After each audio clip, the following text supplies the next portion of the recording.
Hello everyone, welcome to my channel depot tutorial. हम यहाँ पर क्लास 10th मैथमेटिक्स का चैप्टर नंबर 8 ट्रिग्नोमेट्री कर रहे हैं।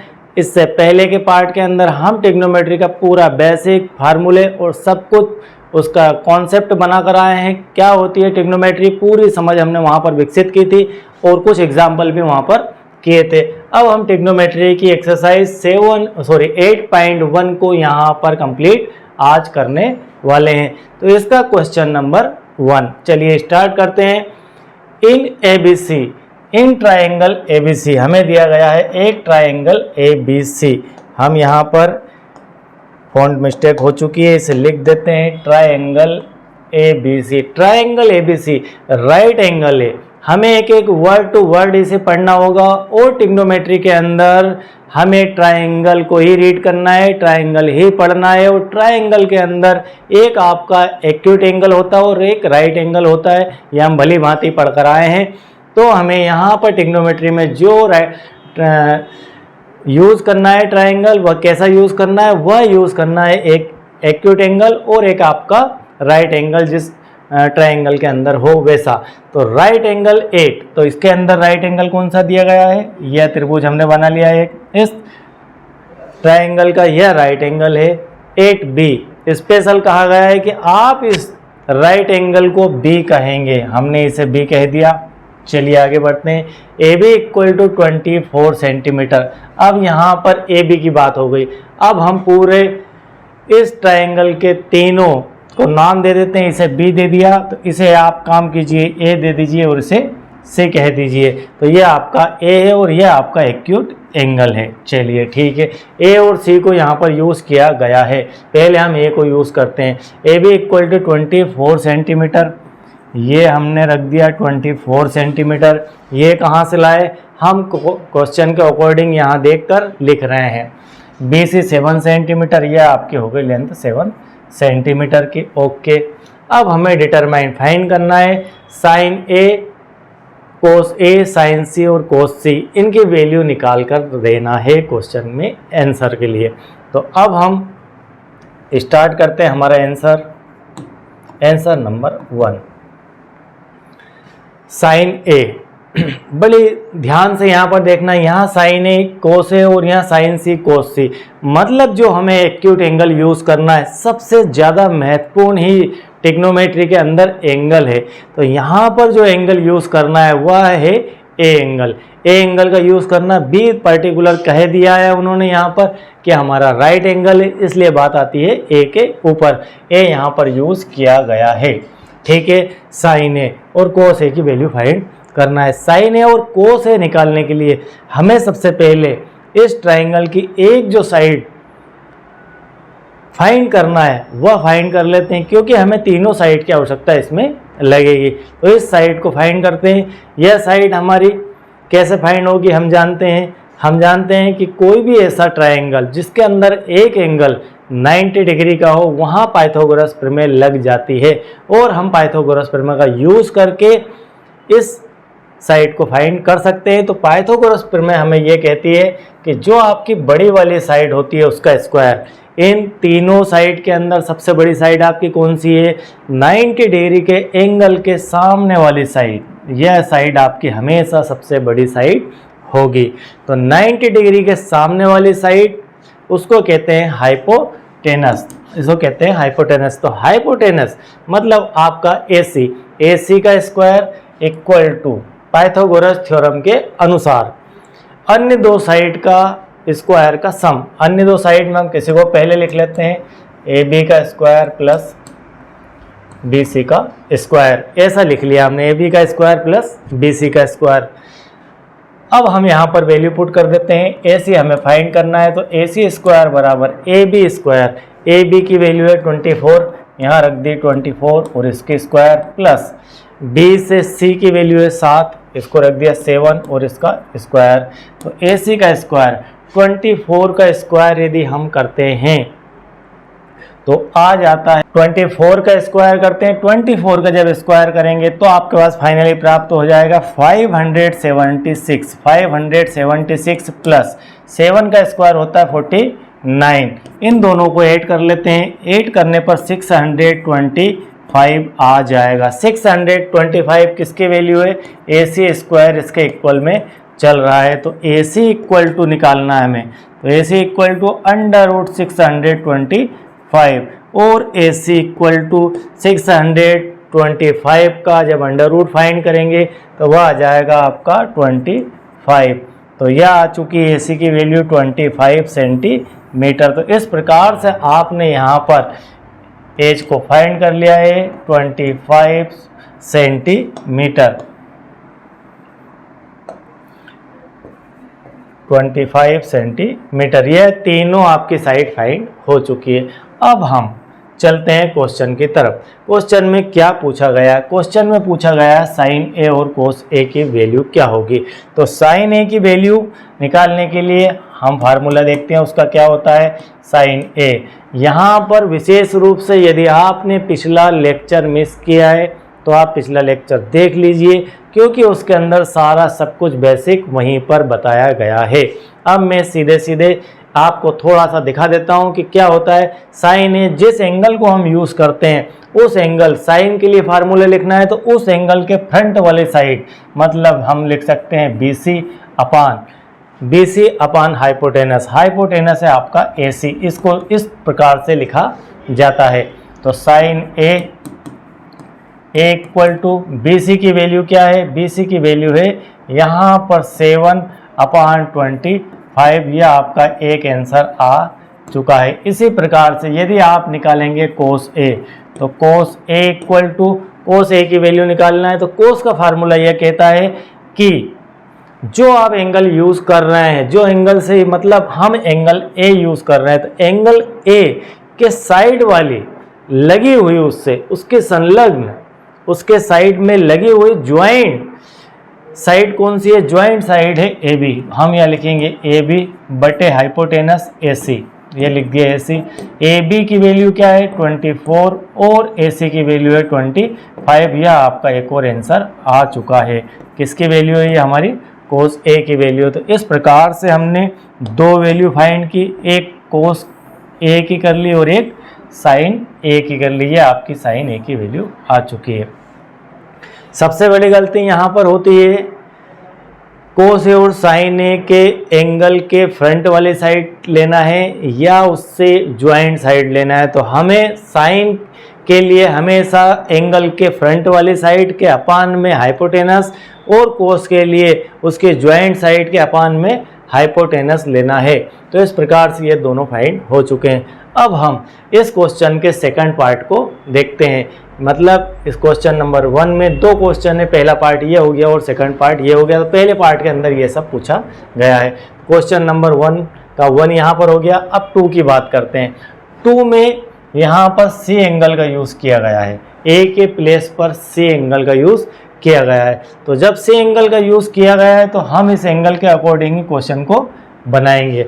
अब हम एंगल C लेते हैं। आप याद रखिए A के लिए हमारी 7/25 और कोस के लिए 24/25 आई थी, ये A के लिए है। अब हम C का यूज़ करते हैं। जब आप C का यूज़ करेंगे तो बाकी का आपका सब कुछ पाइथागोरस थ्योरम से इसी प्रकार से फाइंड होगा और आगे आपको फार्मूले में कुछ डिफरेंस आ जाएगा साइन कोस के, साइन C। अब C एंगल देखते हैं। साइन का फार्मूला यह कहता है, आपको सिर्फ फार्मूला देखना है, सिर्फ फार्मूला देखना है। वो क्या है, उसके कॉन्सेप्चुअल समझ ये है कि C के फ्रंट वाली साइड कौन सी है, फ्रंट वाली C के 24, तो इसे हम लिख देते हैं AB। अब हो चुका है AB upon hypotenuse. Hypotenuse triangle में कभी भी चेंज नहीं होगा। क्यों चेंज नहीं होगा, क्योंकि 90 डिग्री के फ्रंट वाली साइड ही हमेशा हाइपोटेनस कहलाएगी। हाइपोटेनस यही रहना है, तो हम इसे तो स्टेबल रखेंगे, लेकिन इन दोनों एंगल के कारण ये दोनों साइन और कोस आपस में चेंज हो जाएंगे। तो AB अपॉन AC हाइपोटेनस। तो अब फाइनली आपका साइन C का आंसर आ जाता है। साइन C इक्वल टू, अब आप इसे लिख सकते हैं 24/25। यह आपका फाइनली एक आंसर आ चुका है। इसी प्रकार से आप लिख सकते हैं कोस C। कोस C को लिखेंगे, आपका एंगल है C, C के ज्वाइंट साइड, सी की ज्वाइंट साइड है BC, ये लिख दी BC अपान हाइपोटेनस AC, ये लिख दिया। इसकी वैल्यू रख देते हैं cos C equal to BC की वैल्यू है 7 अपान AC की वैल्यू है 25, तो ये आ चुका है। अब हमारे पिछले इसके आंसर और इसके आंसर में क्या फ़र्क आया है? इसके आंसर और इसके आंसर में ये फ़र्क आया है कि यहाँ पर 7/25 था, वह cos A की वैल्यू थी। वह किसकी वैल्यू थी? अगर पिछले वालों को हम देखें, पिछले क्वेश्चन के अकॉर्डिंग देखें तो यह हमारी साइन A की वैल्यू थी और यह हमारी cos A की वैल्यू थी। अब एंगल चेंज होने से उनकी वैल्यू भी चेंज हो जाती है। यहाँ पर यह बताने की कोशिश की गई है। क्वेश्चन आपको इसका बेसिक कॉन्सेप्ट तक पहुँचने का कह रहा है कि आपको यह कॉन्सेप्ट पता है या नहीं पता है, या आप सिर्फ क्वेश्चन को रटने का ही कार्य कर रहे हैं। तो क्वेश्चन को रटिए नहीं, आपको यह फार्मूला बिल्कुल बेसिकली पता होना चाहिए कि इसका यूज़ किस प्रकार से एंगल के लिए किया जाता है। तो जैसे ही यहाँ पर एंगल चेंज होता है आपका फार्मूला भी बदल जाएगा। तो यहाँ पर क्वेश्चन नंबर 1 हमारा कंप्लीट हो चुका है। तो इसके बाद क्वेश्चन नंबर, अब चलिए आगे बढ़ते हैं। हमें tan P और cot R की वैल्यू फाइंड करना, फिर इसमें से इसे माइनस करना है।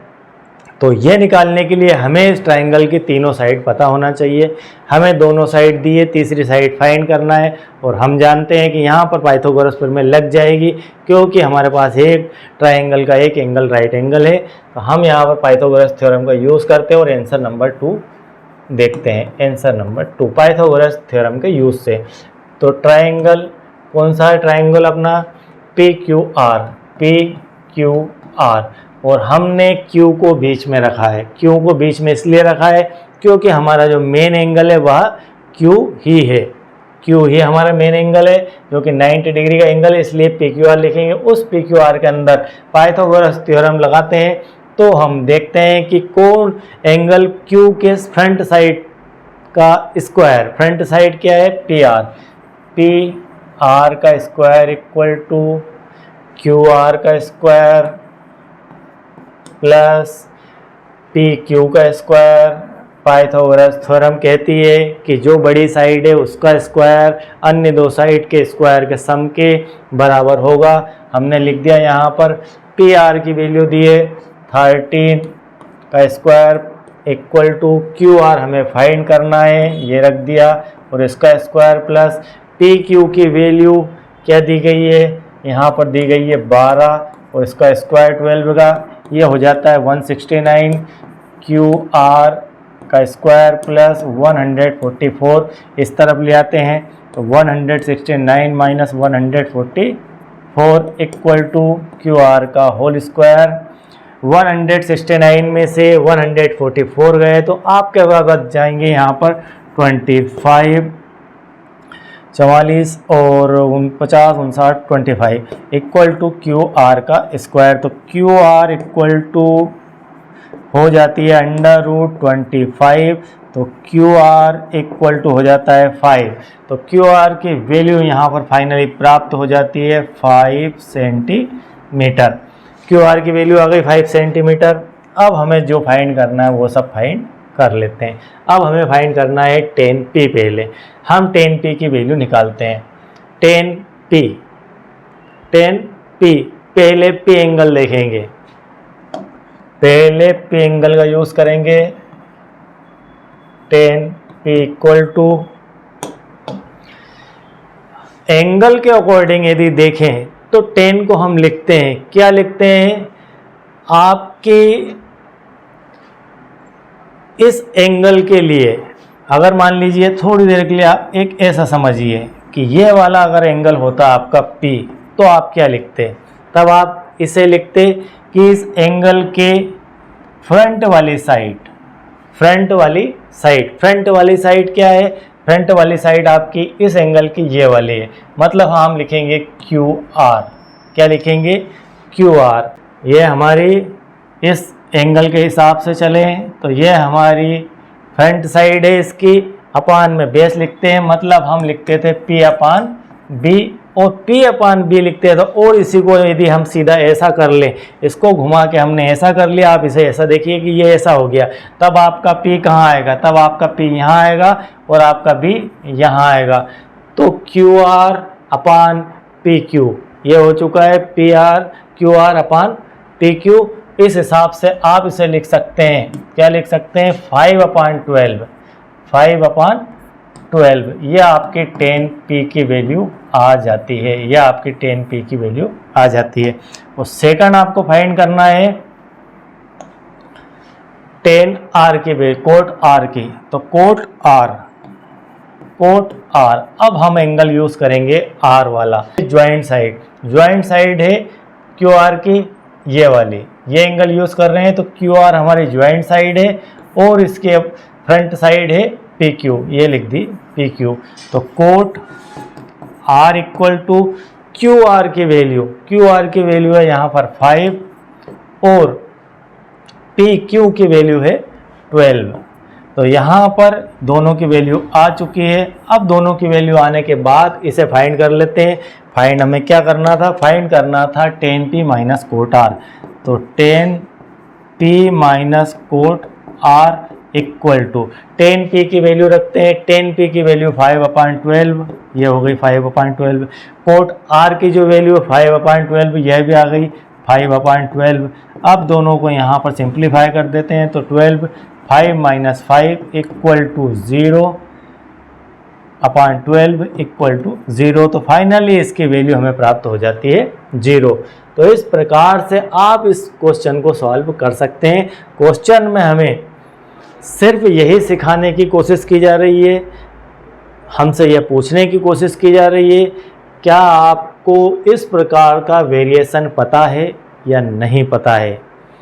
कि अभी जैसे पिछले क्वेश्चन के अंदर मैंने आपको यहाँ बताया था कि यह वैल्यू कोट साइन C की है, वह कोस A की थी पिछले इसके अंदर, और इसमें यदि कोस C की जो वैल्यू है वह आपकी साइन A की वैल्यू थी। यदि इन दोनों की वैल्यू को आप देखें तो वैसा का वैसा ही यहाँ पर क्वेश्चन सेट करके दे दिया गया है। थोड़ा सा उस क्वेश्चन को अपडेट कर दिया गया और यहाँ माइनस करने को कहा है, तो माइनस करने से यह हो जाता है 0। तो दोनों एंगल के अकॉर्डिंग आपको वैल्यू लेना आता है या नहीं आता है, तो इस प्रकार ये आपका फाइनल आंसर 0 आ जाता है। चलिए क्वेश्चन नंबर 3 देखते हैं। Question number 3, if sine A equal to 3/4 calculate cos A into cos 10A। हमें कोस A और 10A की वैल्यू फाइंड करनी है और जो गिवन डेट में दिया है वह है साइन A इक्वल टू 3/4। तो हम एक ट्राइंगल सबसे पहले ले लेते हैं, हम ट्राइंगल लेते हैं, एक शेप लेते हैं ट्राइंगल का। यह हमने ट्राइंगल लिया और यह हमने शेप बना दिया ट्राइंगल का, यह शेप हो गया हमारा ट्राइंगल का। ओके, चलिए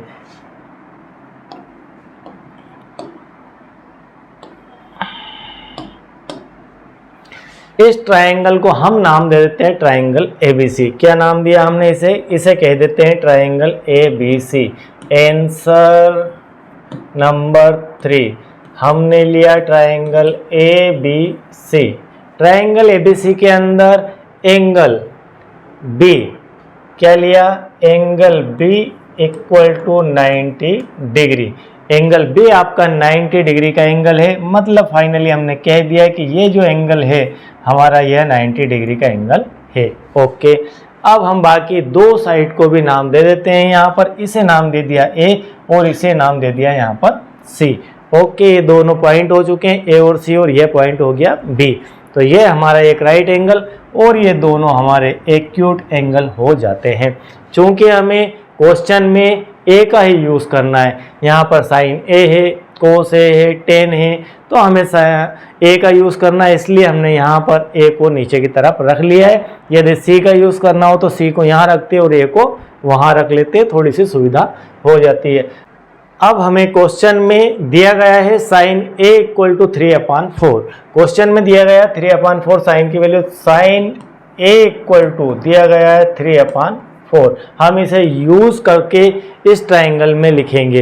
तो हमें पता होना चाहिए कि साइन A को हम क्या लिखते हैं, हम लिखते हैं sine A sine A equal to sine A, sine के साथ एंगल ए, हम साइन को लिखते हैं साइन ए के लिए इसके फ्रंट वाली साइड, जो एंगल दिया हो उस एंगल के फ्रंट वाली साइड मतलब BC अपान हाइपोटेनस, सबसे बड़ी ट्रायंगल की सबसे बड़ी वाली साइड हाइपोटेनस कहलाती है, वह है AC।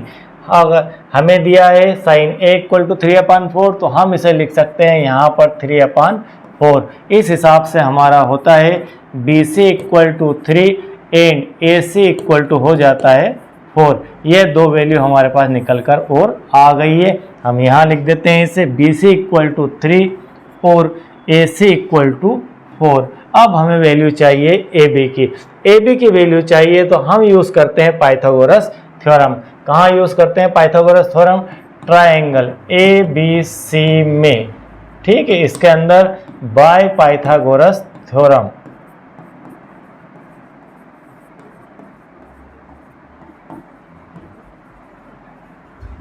ठीक है, पाइथागोरस थ्योरम का यहाँ पर यूज़ करते हैं। तो पाइथागोरस थ्योरम ये कहती है इस ट्रायंगल के लिए कि जो आपकी सबसे बड़ी साइड है उसका स्क्वायर मतलब AC का स्क्वायर अन्य दो साइड के सम के स्क्वायर के बराबर होगा, मतलब AB का स्क्वायर प्लस BC का स्क्वायर, ऐसा हम इसे लिख सकते हैं। तो AC का स्क्वायर, AC है यहाँ पर 4 और इसका स्क्वायर, AB की वैल्यू हमें फाइंड करना है, हमने ये रख दिया यहाँ पर ऐसा ही, और BC की वैल्यू दी गई है 3 और इसका स्क्वायर 4 4 16 और यहाँ पर AB और इसका स्क्वायर और ये हो गया 9।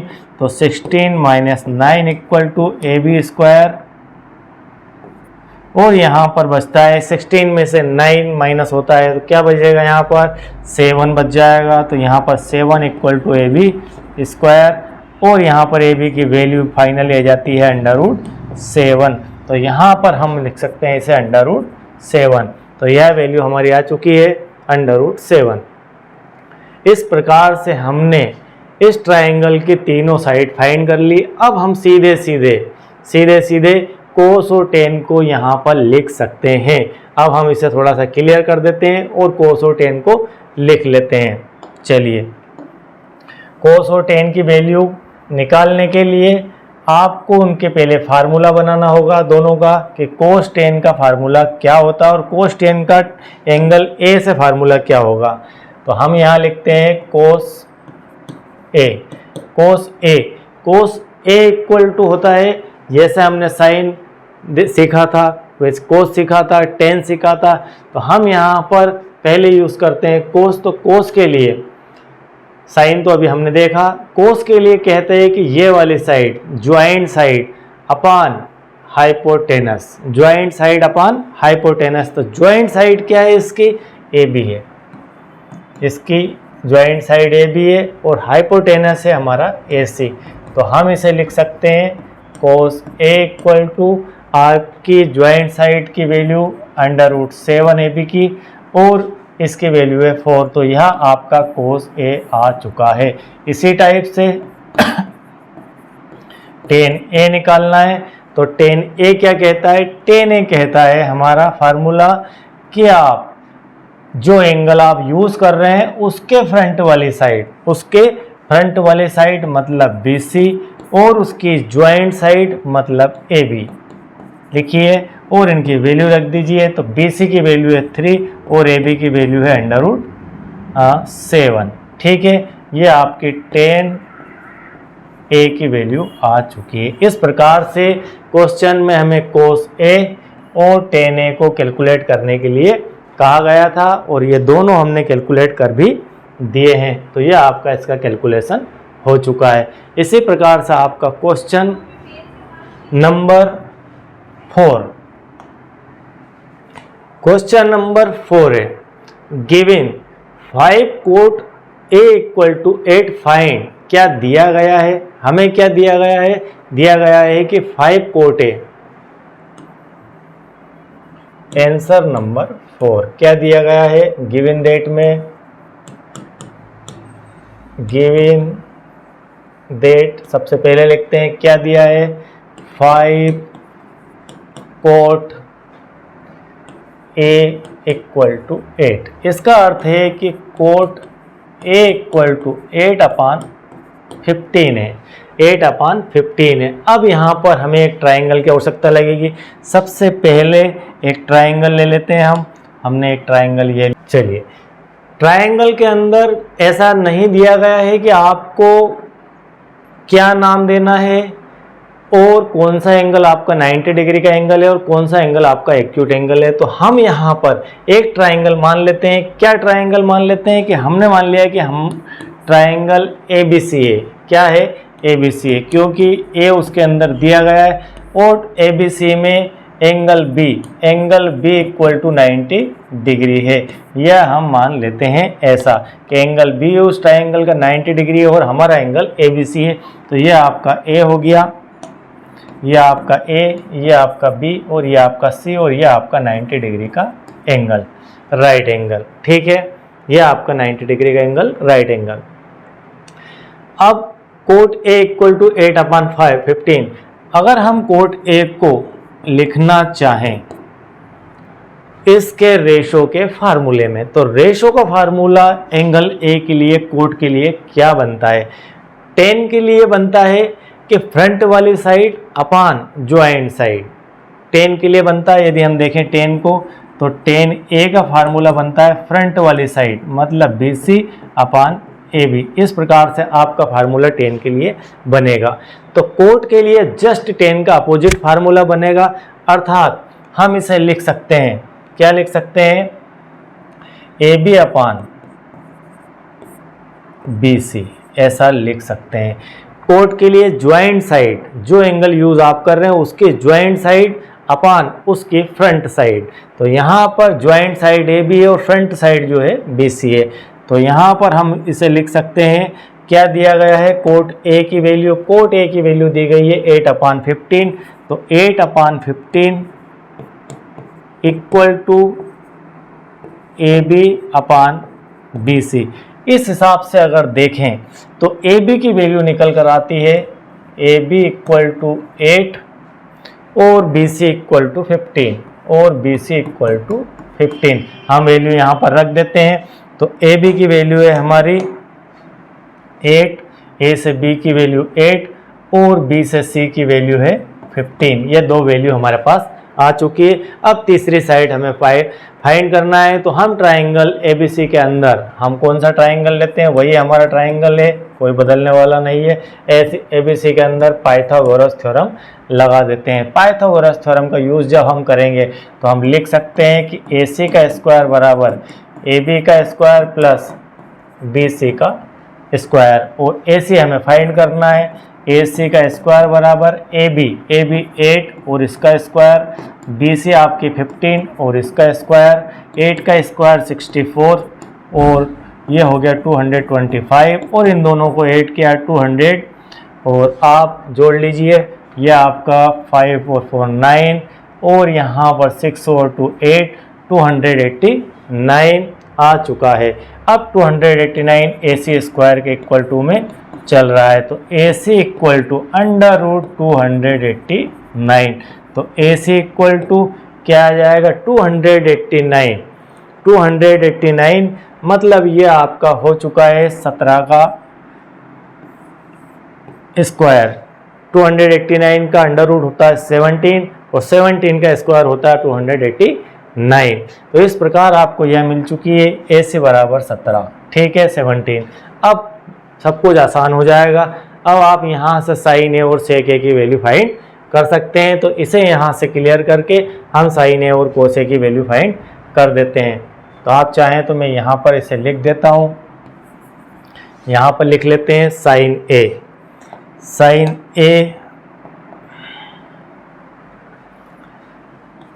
साइन A को हम क्या लिखते हैं? साइन A का अर्थ है कि फ्रंट वाली साइड, एंगल के फ्रंट वाली साइड अपान हाइपोटेनस। तो फ्रंट वाली साइड मतलब BC अपान AC। तो BC अपान AC, तो हम इसे लिख सकते हैं sine A equal to BC की जो वैल्यू है वह है 15 अपॉन 17, ये आपका आ चुका है साइन ए की वैल्यू। इसी टाइप से आप फाइंड कर लीजिए सेक ए। सेक ए जस्ट कोस का अपोजिट होता है, जस्ट कोस का अपोजिट होता है। तो यहाँ पहले हम साइन निकाल लेते हैं, कोस निकाल लेते हैं, फिर आप सेक भी निकाल सकते हैं, या फिर आप सेक निकालना चाहें तो सेक ए इक्वल टू क्या लिखा जाता है, सेक ए इक्वल टू लिखा जाता है, कोस को समझ लीजिए आप 3 याद रखेंगे, 3 अपोजिट करना है।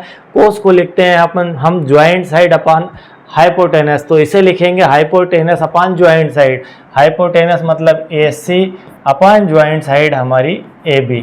तो फाइनली इसको हम लिख सकते हैं AC की वैल्यू है 17 अपॉन AB की वैल्यू है 8, ये आ चुकी है। तो इस प्रकार से एक यह वैल्यू और एक यह वैल्यू आपको प्राप्त हो चुकी है। हम ये 2 रेशो फाइंड कर लेते हैं। तो यह आपका क्वेश्चन नंबर 4 यहाँ पर कंप्लीट हो जाता है। तो आई होप कि आपको सब कुछ बहुत बेहतर समझ में आ रहा होगा। यदि आप चैनल के साथ नए हैं, यदि आपने सब्सक्राइब नहीं किया है तो चैनल को लाइक कीजिए, सब्सक्राइब कीजिए, अपने दोस्तों में शेयर कीजिए, और यदि आप पहले से सब्सक्राइबर हैं तो बहुत बहुत धन्यवाद। और मैंने मैथमेटिक्स के साथ साइंस और जियोग्राफी के लेक्चर्स भी स्टार्ट किए हैं, वह भी आप देखिए, उसके अंदर भी आपको बहुत कुछ सीखने को मिलेगा। और नेक्स्ट लेक्चर जल्दी आपके लिए आने वाला है। हम यहाँ पर 1 to para, line to line, बिल्कुल बेसिक और कॉन्सेप्ट के साथ लपेट के आपको सब कुछ सिखाने जा रहे हैं। तो आप डिप्यूटेड के साथ बने रहिए और मैथमेटिक्स सीखते रहिए और एंजॉय कीजिए। Thank you very much.